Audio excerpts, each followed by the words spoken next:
I'm 75 now, and I can't remember anybody except the Queen being there. Queen Camilla, the embodiment of grace and power, rarely shows signs of vulnerability. But when the judge denied her $50 million bond, the Queen was visibly shaken, and her reaction was nothing short of explosive. For those watching, this wasn't just a legal matter. It was a personal affront. In an unexpected turn, the Queen, known for her poise, became enraged, and the courtroom fell silent as she stood up to address the judge. It was clear that this was no ordinary decision. This was a test of power, influence, and what was at stake for the royal family. The judge's decision had left Camilla scrambling to regain control. The ruling not only impacted her financial security, but could also affect her reputation and standing within the royal family. This bond was more than just money. It represented her ability to navigate the complex web of power and wealth she had spent her life cultivating. The denial was not just a legal blow. It was a blow to her status, and at that moment, Camilla wasn't about to let anyone diminish her authority. Her voice, calm yet filled with a sharp edge, echoed through the courtroom as she made her displeasure known. Camilla's words were carefully calculated. She wasn't just venting frustration. This was a calculated power play, a reminder that even those at the top can be tested. Her immediate response left no doubt.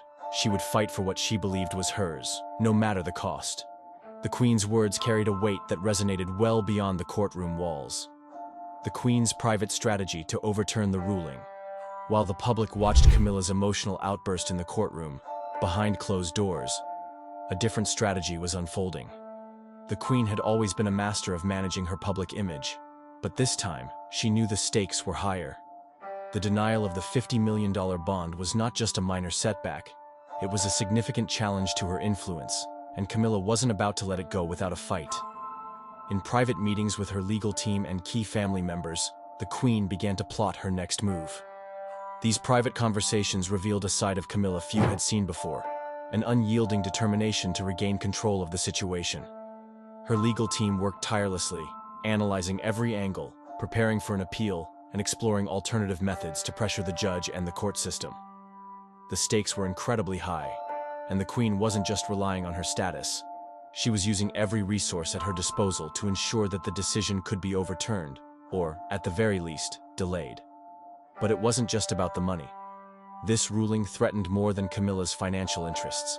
It threatened her place within the royal family and her ability to influence decisions within the family's circle.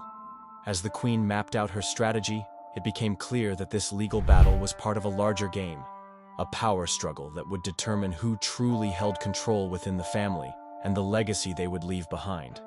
The media, of course, had already latched onto the Queen's public display of emotion, but Camilla knew that the real battle would be fought behind the scenes. The Queen, now more determined than ever, set her sights on using her influence with both the public and private entities to swing the case in her favor. What would her next move be? Would it involve backroom negotiations, or was she preparing for a full-scale legal offensive? The royal family's response. While Camilla faced down the legal system, her actions had far-reaching implications not just for her, but for the entire royal family. The battle over the $50 million bond was about more than money. It was a direct challenge to the monarchy's control and influence. The Queen's decision to make her threat public left the royal family in a delicate position. How would they respond to her open defiance of a legal ruling? Would they stand behind her, or would they distance themselves from her bold move? In the royal family, where image and tradition matter more than anything, Camilla's actions put the family's unity and reputation under intense scrutiny. While some members of the family expressed concern over how her actions could be perceived, others saw her defiance as a sign of strength. The royal family had long faced public challenges and scandal, but this legal battle was different. It wasn't about a personal scandal, it was about maintaining the integrity of their power. Some royal advisors feared that Camilla's public threat could damage the family's standing with the public and within political circles. The monarchy had always maintained a careful balance of power, and Camilla's actions could disrupt this delicate equilibrium. The public and media were watching every move, waiting to see how the royal family would react. Would they support the Queen's decision, or would they distance themselves from her in an attempt to protect the monarchy's image? However, there was another faction of the royal family that saw Camilla's fight as an opportunity to remind the public of the family's power and influence. Camilla had always been a resilient figure, and some royal members believed her actions could reinforce the idea that the monarchy could not be easily swayed by the courts. In this view, her defiance was seen as a calculated assertion of royal strength. Legal drama unfolds. As the public continued to follow Camilla's case, the legal drama unfolded with unexpected complexity. The Queen's open defiance of the judge's decision had sparked not only public interest, but also further legal complications. Was it possible for a royal to challenge the ruling so openly? Could Camilla's threat truly have a legal impact? Or was it just an emotional outburst that would soon fade into the background? The legal world was divided on the implications of Camilla's actions. Some experts believed that her threat, while provocative, was more of a strategic power play than a real legal challenge. Others saw it as a clear violation of the proper channels of legal recourse. The courtroom battle was now embroiled in a larger discussion of the role of the monarchy in the judicial system, raising questions about whether royal power could or should influence legal decisions. For the judge, this case was becoming more complicated by the minute. As Camilla's legal team began to file motions and request new hearings, the judge found themselves caught between two powerful forces, royalty and the law. The challenge wasn't just about whether the bond would be granted. It was about upholding the integrity of the legal process in the face of significant pressure. As the legal battle intensified, the judge became more entrenched in their position, unwilling to bend to public or royal influence. In the courtroom, the tension was palpable. Every new motion filed by Camilla's team seemed to ratchet up the pressure. With each passing day, the case became more than just a legal matter. It was now a showdown between the monarchy and the judiciary. For Camilla, this fight had become a matter of survival, not just wealth. She was determined to win, but the further she pushed, the more she risked jeopardizing her family's image and the future of the monarchy's role in the public eye. The media frenzy. As Camilla's legal battle continued, the media attention intensified. What had started as a courtroom matter had quickly become a media sensation. The public's fascination with the royals, combined with the high stakes of the $50 million bond, ensured that every detail of the case was scrutinized. What the world saw was a story of power, influence, and defiance. A story that the media couldn't resist turning into a global spectacle. The press had a field day with the Queen's emotional breakdown in the courtroom. And soon, every news outlet was dissecting her threat and the ramifications of her actions. Some media outlets portrayed her as a strong, fearless leader fighting for her family's future, while others painted her as a woman who had gone too far, jeopardizing everything for the sake of pride and power. The coverage was relentless, with every new development in the case fueling the public's insatiable appetite for drama. But the media frenzy wasn't just about sensationalizing the story. It was about influencing public opinion. The coverage framed the legal battle as a question of royal privilege versus judicial fairness. Camilla's actions and the resulting media storm were putting immense pressure on the judge and the legal system, as they now had to contend with the weight of public opinion as well as legal considerations. For the royal family, the media coverage became both an asset and a liability. While the press helped to shape a narrative of strength and resolve, it also amplified the stakes of the case, making it impossible for anyone to step away from the spotlight. The media didn't just cover the case, they became an integral part of the battle, influencing how the public saw the Queen, the judge, and the very nature of royal power. The judge's response. With Queen Camilla's threat hanging heavily in the air, the legal battle was far from over. The judge, having already made a firm decision to deny the $50 million bond, now faced a new challenge: how to respond to Camilla's public defiance. The courtroom drama had escalated from a legal matter to a battle of wills, with Camilla using her status to apply pressure on the court. The question was whether the judge would back down, or if they would stand firm against the Queen's threat. The judge's response was swift and resolute. Rather than folding to public or royal pressure, they reaffirmed their stance, defending the integrity of their ruling. In a rare public statement, the judge emphasized the importance of impartiality and the need to uphold the law, regardless of the individuals involved. The message was clear. The legal system would not be swayed by threats, or the influence of powerful figures. The judge's unflinching response was both a signal of strength and a clear message to Camilla. This was not a battle they would relinquish easily. Despite the judge's steadfast position, the impact of Camilla's threat lingered. The case had become more than just about money. It was about a woman of immense power testing the limits of the legal system. Camilla's tactics had sparked a larger conversation about the power dynamics between the monarchy and the courts. Was the judiciary immune to royal influence, or was it simply a matter of how much pressure the courts could withstand? The Queen had made it clear that she was not going to accept a defeat without a fight. Rogan's comments, which we'll now remove as requested, previously pointed out that the judge's response showed that they were under immense pressure. The courtroom battle had shifted beyond a mere ruling on the bond. It was now a matter of authority. In the courtroom, the judge and Camilla were engaged in a power struggle that would define the future of the case. Would the judge maintain their position, or would they cave to the external pressure from Camilla's influential camp? The next few weeks would be pivotal, as both sides geared up for the next phase of the battle. The royal family's support. As Camilla's legal battle intensified, the question of support became crucial. The royal family, known for their united front, now faced a significant test.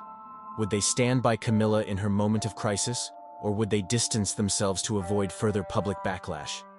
The Queen's actions had sparked a media storm, and with the public eye on her every move, the royal family had to decide where they stood.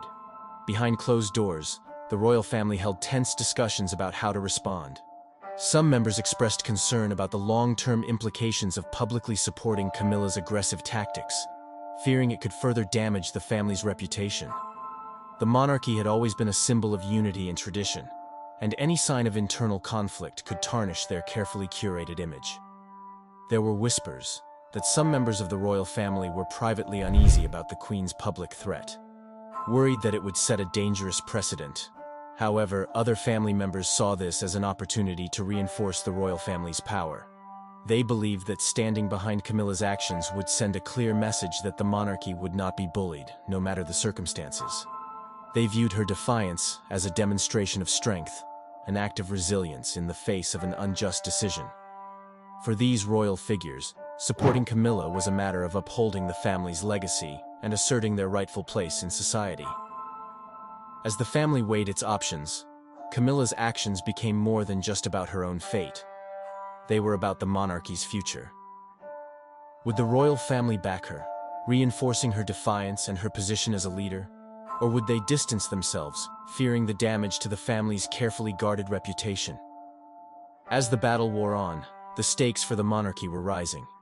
Each royal family member would have to make their own decision on how to play this high-stakes game.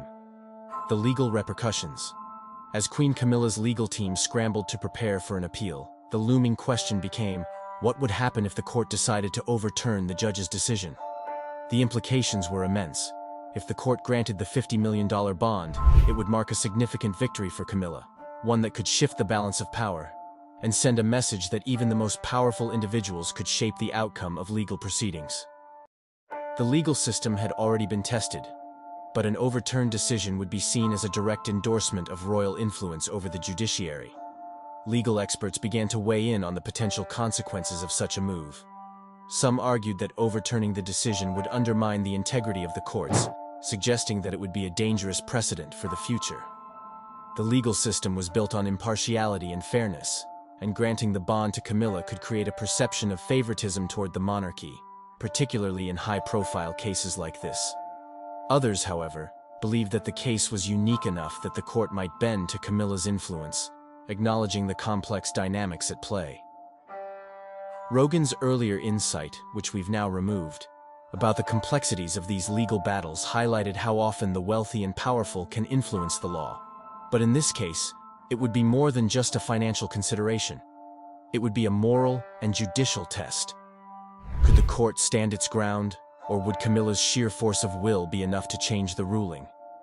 For Camilla, the legal stakes were clear.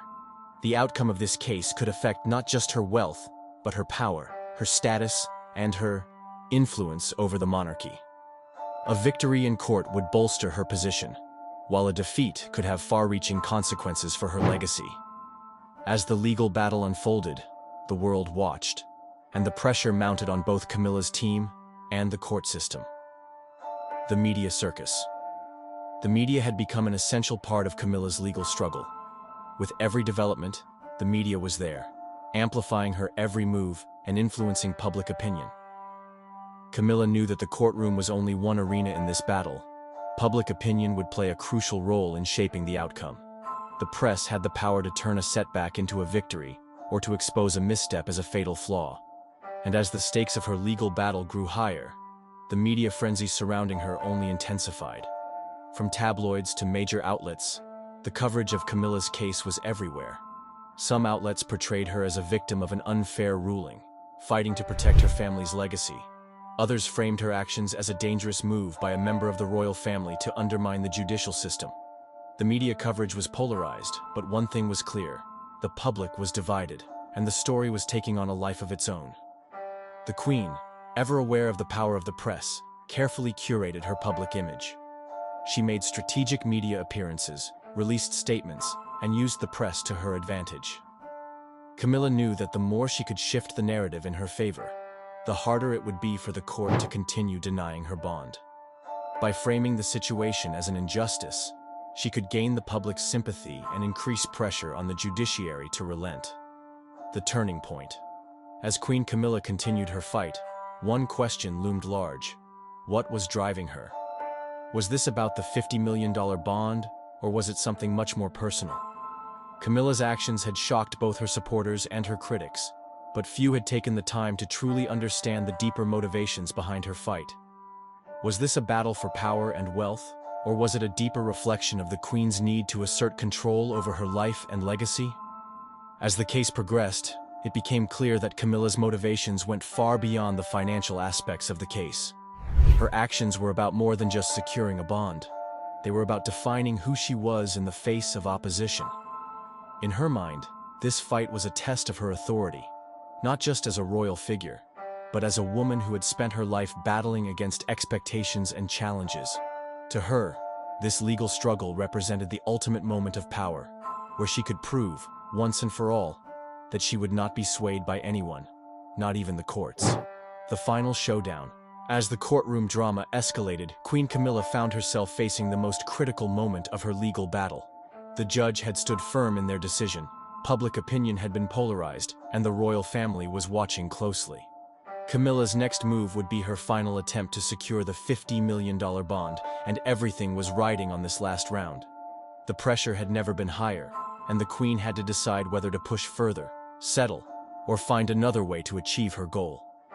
In the final hearing, Camilla's legal team presented their strongest arguments yet, aiming to sway the judge's opinion and convince the court that the denial of the bond was unjust. Behind the scenes, Camilla continued to assert her influence, making sure that all the right people were in her corner. She had carefully orchestrated her moves, and now, the Queen was determined to take control of the situation once and for all. But what would be the cost of this final effort? The world's attention was fixed on the courtroom, and with each passing moment, it was becoming clear that this wasn't just a legal battle. It was a spectacle, with stakes higher than anyone could have predicted. Queen Camilla's last-ditch effort to secure the $50 million bond had become more than just about money. It was a test of her resilience, her power, and her ability to influence the course of history. This was her moment to prove that she could overcome any obstacle, no matter how difficult. Yet, as the arguments were made, and the judge deliberated, the Queen was faced with a daunting question. Was this fight worth the risk? Would winning the bond come at the cost of her reputation, her position in the royal family, or even her legacy? This final showdown would determine not just the financial outcome of the case, but the future of Camilla's influence and her place within the monarchy. The aftermath. As the judge's final verdict echoed through the courtroom, the outcome sent shockwaves throughout the world. The battle for the $50 million bond was over, but the consequences of the ruling were far from finished. Queen Camilla, known for her determination and her unyielding drive, now had to face the aftermath of her intense legal battle. How would she handle the results? Would this defeat or victory define the rest of her reign, or was there still more to come? The aftermath of the ruling was filled with mixed emotions. For Camilla, the verdict wasn't just about the bond. It was about the future of her family's power and her legacy. The ruling forced the Queen to reckon with the reality of what it meant to fight for control in the public eye. Whether she had won or lost, Camilla's role in the royal family would never be the same. Her influence had been tested like never before, and the world had watched her fight to the very end. What do you think of Queen Camilla's explosive legal battle? This secluded house in Wiltshire belongs to Camilla Parker Bowles, and it's not very far from Highgrove, Prince Charles's country retreat. Behind tall gates and grand walls sits a house full of surprises.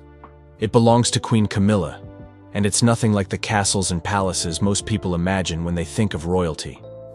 This home has a charm of its own, elegant, warm, and filled with little details that reveal a more personal side of the Queen. Some rooms are breathtaking, others are unexpected, and a few may even leave people wondering why they were designed that way. From cozy corners to stunning decor, this is a rare look inside a royal home like no other. The grounds and exterior. As you drive through the countryside of Wiltshire, you might miss it if you're not paying attention. Tucked away behind trees and green fields, Queen Camilla's private home, Raymill House, stands quietly. It doesn't scream royalty at all. Instead, it whispers, home. The estate spreads over 17 acres of peaceful countryside. That's huge. There's so much space around the house, but it doesn't feel lonely. Instead, it feels private, like a safe little world hidden away from everything. The air feels fresher here, and the sky looks just a little bit bigger. The house itself is like something straight out of an old English fairy tale. It's built from beautiful old stone, giving it this warm, timeless look. You can tell this house has seen a lot of history, but still feels very loved. Pitched roofs add that classic countryside charm, and the large windows make you imagine how lovely it must be inside with sunlight pouring through. All around the house, there are private gardens filled with flowers, trees, and neatly trimmed bushes. There's even a peaceful stream running through the property. Can you imagine sitting by the water, listening to it flow while sipping tea? It's like a dream. Then, there are the stables and paddocks, perfect for Camilla's horses. Her love for animals is well known, and this home reflects that perfectly. Dogs running around, horses grazing. It's a little heaven for any animal lover. And what really stands out is how different this place feels compared to the usual royal homes we've all seen. Buckingham Palace is grand and formal, with golden gates and red carpets. Windsor Castle feels historic and mighty, standing tall like a fortress. But Raymill House? It's soft, it's welcoming, and it feels like it was made for real living, not just waving to crowds. You get the sense that this is where Queen Camilla truly feels like herself, away from the royal rules, just enjoying the simple, beautiful things in life. The interior aesthetic. Now imagine walking through the front door. You might expect shiny chandeliers or gold-trimmed walls, but that's not what you find here. Instead, Raymill House feels warm, cozy, and lived in, like a home that's been loved for years. The style inside is everything you'd imagine from a classic English country home. There's vintage furniture that looks comfortable rather than fancy. Big, squishy sofas you can sink into, with floral prints that make the whole place feel soft and welcoming. The colors inside are warm and earthy. Creams, soft yellows, and gentle greens that remind you of nature outside. There are personal touches everywhere. Family portraits hang on the walls, showing smiling faces that mean something to Camilla. Antique decorations sit on wooden shelves, probably collected over the years, each with its own story. And then there are the bookshelves, old, worn, and overflowing with books. You can almost picture Camilla curled up with a book, reading by the fire on a rainy afternoon. The living room is spacious but still feels homey. There's a traditional fireplace, probably the heart of the home in winter. Big windows let in the light, making the whole space feel warm even on cold days. Rich fabrics like velvet or wool add a soft, cozy feeling. Everything feels thoughtful but never showy. There are even rumors of a stunning private library or a huge book collection tucked away somewhere in the house. Camilla is known to love reading, so it wouldn't be surprising if she's created her little book heaven right here. And honestly, that just makes the place feel even more real and relatable. What's truly special is how this home feels. It's not a cold, perfect palace where everything is placed just so. Instead, it feels lived in. It feels like somewhere you can kick off your shoes, have a cup of tea, and just relax. It's not a museum. It's a home. Camilla's favorite rooms and private spaces. Every home has its special corners, the places you love the most. And in Ray Mill House, you can almost guess where Queen Camilla loves to spend her time. One of the most beautiful spots in the house is said to be the sunlit conservatory. Imagine sitting there in the morning with a cup of coffee, the sun shining through the glass, plants all around you, and the view of the garden just outside. It sounds perfect, right? It's the kind of peaceful spot anyone would dream of. Then there's probably a reading nook somewhere. Maybe near one of those big windows, where Camilla can curl up with a good book. Given her love for reading, it wouldn't be a surprise if she disappears into her favorite stories right there. There's also talk of a garden view sitting room, where she can just sit back and enjoy the view. Maybe she watches the seasons change, the flowers blooming in spring, the golden leaves falling in autumn. It's easy to imagine how calming that must be. Animal lovers will be happy to know that animal-themed decor is sprinkled all around the house. There are paintings or little sculptures of horses and dogs showing just how much Camilla adores them. It makes the house feel even more personal. And of course, there's the kitchen, the heart of any home. It's probably large, cozy, and warm. You can almost smell freshly baked bread or a Sunday roast. You can picture the family gathered here, especially during the holidays, sharing stories and laughter. The stunning gardens and outdoor spaces. Stepping outside again, the gardens are something truly magical. Camilla is known to love gardening, and it really shows here. You can imagine her walking through the garden with a pair of gloves on, trimming roses or planting new flowers. There are rose gardens bursting with colors, reds, pinks, yellows, and whites. The smell must be heavenly. There are vegetable patches too, where she probably grows fresh veggies and herbs. Nothing fancy, just simple good things from the earth. Ornamental shrubs are perfectly shaped, adding that touch of beauty and care. The garden is not just for show, it's a place to live in. You can picture outdoor tea parties here, maybe with her grandchildren running around laughing. It's the kind of garden where memories are made. Then there are the paddocks, perfect for her horses. Horses have always been a big part of Camilla's life, and having them so close must bring her so much joy. Watching them graze quietly in the fields adds to the peacefulness of the place. The gentle stream running through the property makes everything feel even calmer. It's like nature's music, always there in the background. You can almost hear the soft sound of water flowing as you sit on a bench, just taking it all in. And sometimes, you might even catch a glimpse of her grandchildren playing outdoors, their laughter filling the air. It's not hard to see why Camilla loves this place so much. It's not just a house, it's a home full of life, love, and laughter. Ray Mill House versus royal residences. When you look at Ray Mill House, it's hard to believe it belongs to the Queen Consort of England. Compared to the grand royal homes, this house feels like a different world. Think about Clarence House, Camilla, and King Charles's official residence in London. It's grand, full of royal paintings and priceless antiques. Every corner speaks of history and duty. Or imagine Buckingham Palace, with its golden gates and guards in tall hats. It's like a symbol of power and tradition. Even Balmoral Castle in Scotland feels like it belongs to another era, big, cold, and mighty.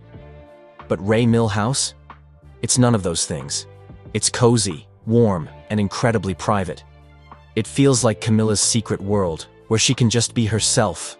No cameras, no crowds, no royal expectations, just peace. And that's probably why she held on to it even after marrying King Charles. It's her sanctuary, the one place that's truly hers, a place where she can walk around in slippers, read a book by the fire, or play with her dogs without anyone watching. In a world where every move is public, Ray Mill House gives her privacy and independence. It's not part of the royal collection. It's not a crown-owned property. It's Camilla's own little kingdom, and that's what makes it so special. And honestly, that's what makes Ray Mill House so fascinating. It's not just the size or the land or even the history. It's the feeling you get just looking at it. It's a reminder that even queens need a place to breathe, a place that feels like home, a place where life is simple, quiet, and real. Queen Camilla's home is truly one of a kind, full of history, elegance, and a few unexpected surprises. It's a place that feels both royal and personal, showing a side of the queen that few ever get to see. What do you think about her house? Let us know in the comments. And if you enjoyed this look inside, don't forget to like the video, subscribe for more, and hit the notification bell so you never miss an update. Thanks for watching, and see you in the next one.